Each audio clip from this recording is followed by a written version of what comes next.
നാട്ടിലൊക്കെ ഇപ്പോൾ പോസ്കോ കേസുകൾ ഒരുപാട് രജിസ്റ്റർ ചെയ്യപ്പെടുന്നുണ്ടല്ലോ. എങ്ങനെയാണ് മനുഷ്യർക്ക് ഇത്ര നീചരാവാൻ പറ്റുന്നത്? സ്വന്തം മക്കളുടെ പ്രായമുള്ള കുഞ്ഞുങ്ങളെ കാണുമ്പോൾ ഇങ്ങനെ തോന്നുന്നത് ഒരു തരം മാനസിക വൈകല്യമല്ലേ എന്നുള്ളതാണ്. ഈ പോക്സോ കേസിൽ ഈ അടുത്തൊരു ഒരു വലിയൊരു കേസ് കൊല്ലമോ അവിടെ ഉണ്ടായല്ലോ, അമ്മ എന്തോ പീഡിപ്പിച്ചു അങ്ങനെയൊക്കെ പറഞ്ഞിട്ട് മകന് അച്ഛനോ അങ്ങനെ എന്തോ. അപ്പോൾ അതായത് നമുക്ക് ഇപ്പോഴും വരുന്ന കുറേ ഇതാണ്. അപ്പോൾ കേസുകളാണ് ഈ അച്ഛൻ പെൺകുഞ്ഞുങ്ങളെ പീഡിപ്പിച്ച കേസുകളും അച്ഛൻ മക്കളെ പീഡിപ്പിച്ച് രണ്ടും. ഓക്കെ, ആ ഒരു കേസുകൾ ഒരുപാട് കേസുകൾ ഉണ്ടാവുന്നത് ഈ ഒരാഴ്ച. അധ്യാപകരുണ്ട്, അങ്ങനെ ഒരുപാട് സാധനങ്ങളുണ്ട്. അപ്പോൾ ഈ ഒരു ആഴ്ചയിൽ തന്നെ ഇപ്പോൾ കുറച്ച് കേസുകൾ വന്നിട്ടുണ്ടാവും. ഞാനൊക്കെ പിന്നെ കോടതിയിൽ നിന്ന് വിറ്റ്നസ് പറയാൻ വിളിച്ചാലൊക്കെ നമ്മളൊക്കെ പോകാറില്ല, ജഡ്ജി വിളിച്ചു കഴിഞ്ഞപ്പോൾ. ഇത്തരം കേസുകൾ നടന്നുകൊണ്ടിരിക്കുന്ന സാധനം. പക്ഷെ ഒരുപാട് ആൾക്കാർക്ക് ഇത് അറിയില്ല. മാനസിക രോഗമാണ് അല്ലെ വൈകല്യമാണ് ഉള്ളത് പലപ്പോഴും ആൾക്കാർ തിരിച്ചറിയാറില്ല എന്നുള്ളതാണ് ഞാൻ പറയുന്നത്. അതല്ല, നമ്മൾ ഒരുപാട് ആൾക്കാർക്ക് ഇങ്ങനെയൊക്കെ ചെയ്യും എന്നറിയില്ല. ഒരു അച്ഛൻ അങ്ങനെയൊന്നും ചെയ്യില്ല. ഈ അമ്മേൻ്റെ അടുത്ത് ഒരു കുട്ടി, ഇപ്പം ഈ ഒരാഴ്ച ഞാൻ കണ്ടൊരു കേസാണ്. അമ്മേൻ്റെ അടുത്ത് മോള് പോയി പറഞ്ഞു, അച്ഛൻ എന്നെ ഉറങ്ങുമ്പം അയാൾ എന്നെ വേണ്ടാത്ത സ്ഥലത്ത് തൊട്ടു എന്ന് പറഞ്ഞു. അപ്പോൾ അമ്മ പറഞ്ഞു, നിനക്ക് എന്തിൻ്റെ കേട്, വെറുതെ ഇല്ലാത്ത. അച്ഛൻ അങ്ങനെയൊക്കെ ചെയ്യുമോ? അച്ഛൻ മറ്റുള്ള അനിയനെയും അനിയത്തിനെയും ഒക്കെ കളിപ്പിക്കുന്ന പോലെ ചിലപ്പോൾ ഉറങ്ങുമ്പോൾ അങ്ങനെ തട്ടിപ്പോയി കാണുന്ന. പക്ഷേ ഈ കുട്ടി പറഞ്ഞത് ശരിയായിരുന്നു. പിന്നീട് ഇതിന് തെളിവുകളൊക്കെ ഉണ്ടായി. കുട്ടി ശരിക്കും പറഞ്ഞു ഇയാൾ ശരിക്കും കുറച്ച് കാര്യങ്ങൾ ചെയ്തു എന്നും ഈ കുട്ടീനോട് ഉമ്മ ചോദിച്ചു എന്നൊക്കെയുള്ള കാര്യങ്ങളൊക്കെ പുറത്തു വന്നു. ലാസ്റ്റ് അടിയായി, പ്രശ്നങ്ങളൊക്കെ ആയി, വീട്ടുകാരൊക്കെ അറിഞ്ഞു. അപ്പോൾ ഇത്തരത്തിലുള്ള കാര്യങ്ങൾ നടക്കുമ്പം നമ്മളെ കുഞ്ഞുങ്ങൾ, ആ കുഞ്ഞുങ്ങൾക്ക് എന്തെങ്കിലും ഒരു കുഴപ്പം വേണം, അല്ലെങ്കിൽ വെറുതെ കള്ളം പറയണമെങ്കിൽ കുഞ്ഞിനെ കൗൺസിലിങ്ങിനൊക്കെ കൊണ്ടുപോകേണ്ട ഒരു കേസാണ്. അല്ലെങ്കിൽ ഈ കുഞ്ഞുങ്ങൾ വെറുതെ എന്തിനാ പറയുന്നത് ഇല്ലാത്ത കാര്യം.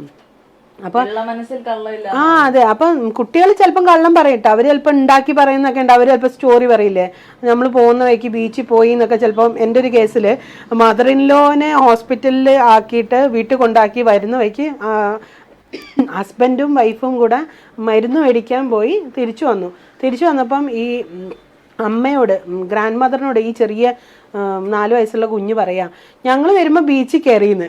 അമ്മ അത് വിശ്വസിച്ചു. അമ്മേനെ ഇവിടെ വീട്ടിൽ കൊണ്ടാക്കിയിട്ടാണ് ബീച്ചിലൊക്കെ പോയെന്ന് കരുതിയിട്ട്. അപ്പോൾ കുഞ്ഞുങ്ങൾ ചിലപ്പോൾ ഇല്ലാത്ത കാര്യങ്ങൾ പറയാം. അത് അവരുടെ കുഞ്ഞു പ്രായത്തിലുള്ള കുസൃതിയായിട്ടും അല്ലെങ്കിൽ വിവരമില്ലായ്മയായിട്ടും നമ്മൾ കണ്ടത്. പക്ഷേ ചില കാര്യങ്ങൾ, ഇത്തരത്തിലുള്ള കാര്യങ്ങളൊന്നും അവർ കള്ളം പറയാൻ സാധ്യത വളരെ കുറവാണ്.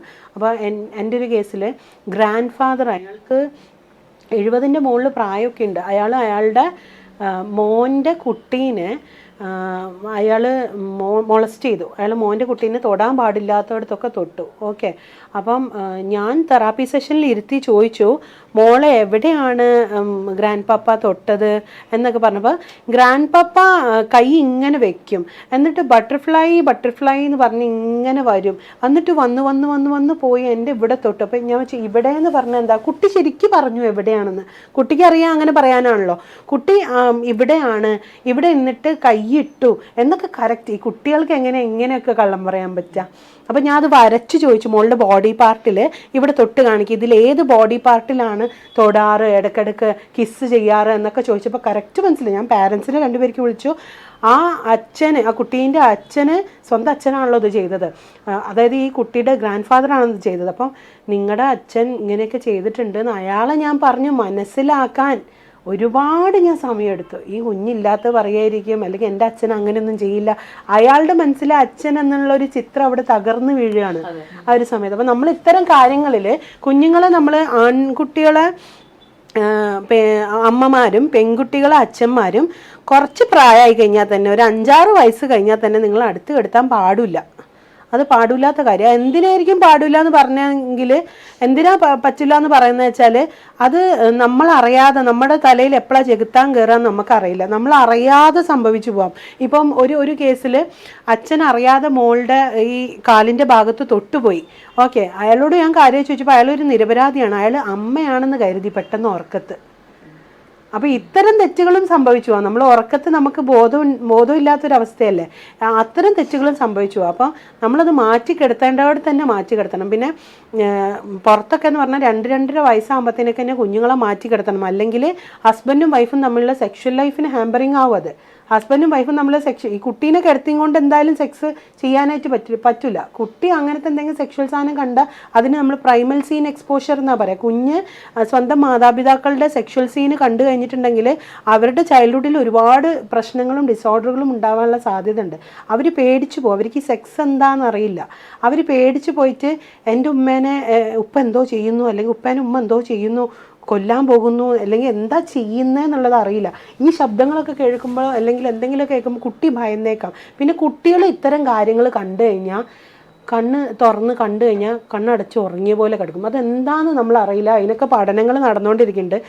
കുഞ്ഞുങ്ങൾ അങ്ങനത്തെ എന്തെങ്കിലും സീൻ കണ്ട അവരുടെ ഉള്ളിൽ തന്നെ ഇത് നമ്മൾ കാണാൻ പാടില്ലാത്ത എന്തോ ആണെന്നുള്ളൊരു ബോധം ജനിക്കുമ്പോൾ തന്നെ നമ്മളുടെ ഉള്ളിലുണ്ട്. അതുകൊണ്ട് കുഞ്ഞുങ്ങൾ എന്ത് ചെയ്യുന്നത് വെച്ചാൽ ഇത്തരം സാധനങ്ങൾ എന്തെങ്കിലും കണ്ണ് തുറന്ന് കണ്ടുപോയാൽ അപ്പം തന്നെ ഉറങ്ങിയ പോലെ കിടക്കും. അത് അവൻ കുഞ്ഞ് കുസൃതിക്കാരനായോണ്ടോ ഭയങ്കര വികൃതി ഉണ്ടായോണ്ടൊന്നല്ല, കുഞ്ഞുങ്ങൾക്ക് അത് അങ്ങനെയാണെന്നാണ് അറിയണത്. അപ്പം നമ്മൾ ഇടയ്ക്കിടയ്ക്ക് നോക്കും, അപ്പം കുട്ടി ഉറങ്ങായിരിക്കും.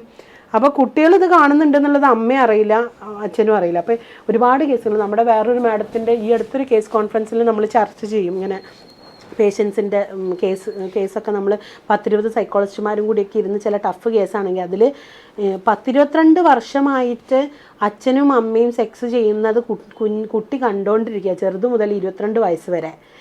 ഈ കുട്ടി കാണുന്നുണ്ട് എന്നുള്ള വയസ്സ് വരെ നടുവിലാണ് കിടക്കുന്നത്. അപ്പോൾ ഈ കുട്ടി ഉറങ്ങുകയെന്ന് കരുതിയിട്ട് ഇവർ സെക്സ് ചെയ്യുന്നു. അപ്പോൾ കുട്ടിയല്ലേ ഇപ്പോൾ വലുതായി. അപ്പോൾ ഇവർ പറയുക അവർക്ക് ഇപ്പോഴും അറിയില്ല എന്ന് തോന്നുന്നു ഞാൻ ഇത് കാണുന്നുണ്ട് എന്നുള്ളത്. അവർ കണ്ണടച്ച് കിടക്കും. അവളിപ്പോൾ അത് മൈൻഡ് ചെയ്യാണ്ടേ ആയി. പക്ഷെ ആ പാരൻറ്റിങ്ങിന് നിങ്ങൾ എത്ര മാർക്ക് കൊടുക്കും എന്ന് ആലോചിച്ച് നോക്കും. അപ്പോൾ നമ്മൾ കുറച്ചുകൂടെ ബുദ്ധിയിൽ ചിന്തിക്കുക ഇത്തരം കാര്യങ്ങൾ വരുമ്പോൾ. അത്രേ പറയാനുള്ളൂ. അപ്പോൾ ഈ ഒരു എപ്പിസോഡ് ഇന്നിവിടെ അവസാനിക്കുകയാണ്. അപ്പോൾ നിങ്ങളുടെ എല്ലാവരുടെയും വളരെ അടിപൊളിയായിട്ടുള്ള, അതായത് നമുക്ക് ഒരുപാട് ഡിസ്കഷന് വേണ്ടി വകവയ്ക്കുന്ന ഒരുപാട് ക്വസ്റ്റ്യൻസ് ഇന്നുണ്ടായിരുന്നു. ഇതുപോലെ തന്നെ നിങ്ങൾ ക്വസ്റ്റ്യൻ ചോദിക്കുക. നിങ്ങൾ താഴെ കാണുന്ന വാട്സാപ്പ് നമ്പറിൽ നിങ്ങൾക്ക് എപ്പോൾ വേണമെങ്കിലും നിങ്ങളുടെ ക്വസ്റ്റ്യൻസ് അയച്ചിടാവുന്നതാണ്. അടുത്ത വരും എപ്പിസോഡുകളിൽ നമ്മളത് ഡിസ്കസ് ചെയ്യുന്നതായിരിക്കും. അപ്പോൾ വളരെ അടിപൊളിയായിട്ടുള്ള ഒരു ഡിസ്കഷൻ ആയിരുന്നു. അമീന മാമിനും അതുപോലെ തന്നെ നമിത മാമിനും ഒക്കെ വളരെയധികം നന്ദി. അപ്പം മറ്റൊരു എപ്പിസോഡുമായിട്ട് അടുത്ത ആഴ്ച കാണാം. അതുവരേക്കും എല്ലാവരും ടേക്ക് കെയർ. Bye bye.